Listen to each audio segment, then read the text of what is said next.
Hello mga kamisis, karon manglaag ta didto sa Cebu Provincial Capital kay nag-host sila og tabo sa Kapitolyo. Actually dili ni siya permanent place or market building, but it's an agri-fishery trade fair and local market event nga giheld didto mismo sa ground sa Provincial Capital as part sa ilang province founding anniversary. So unsa dining tabo sa Kapitolyo? Actually, this is a market at the capital, which is, sa Bisaya pa, tabo muna siya gininya. It's a marketplace or fair, no? It's a week-long agri-fair trade where farmers, ang mga fisher folks, and entrepreneurs from across Cebu showcase and sell their products. So, it usually happen during the month of August. So, this is founding anniversary celebration. There is a province itself.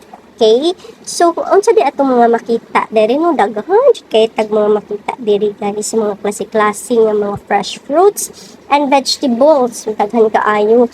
And then also the mga root crops, mga seafoods, and also mga processed foods, mga handicrafts and local delicacies nga from towns, gikan sa mga towns and cities in Cebu.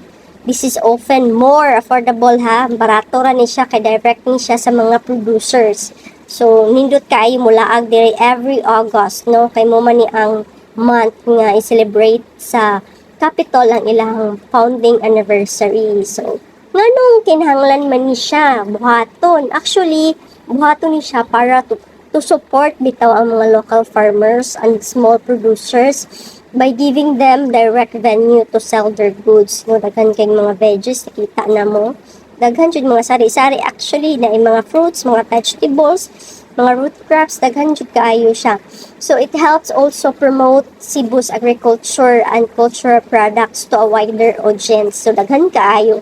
Actually, daghan kaayong tao diri, daghan kaayo ang mag-grocery diri kay daghan jud kaayo siya mga displays ba from Cebu to Cebu North to the South Cebu, daghan kaayos ni participate ani nga mga owner sa ilahang mga products, no, within Cebu. So it's also part of the larger province-wide celebration that marking Cebu's history and community spirit.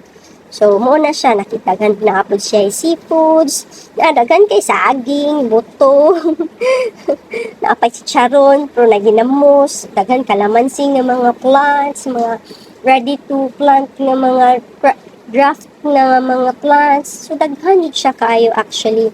So, in short, Tabo sa Kapitolyo is a festive market fair nga nag-celebrate sa local produce and craftsmanship at the Cebu Province Capital, especially during big province events like sa ilahang founding anniversary. So, laag ta mo suporta nila kay taga Cebu ra bata. So, ora to. Thank you. Our hearts beat to the city streets.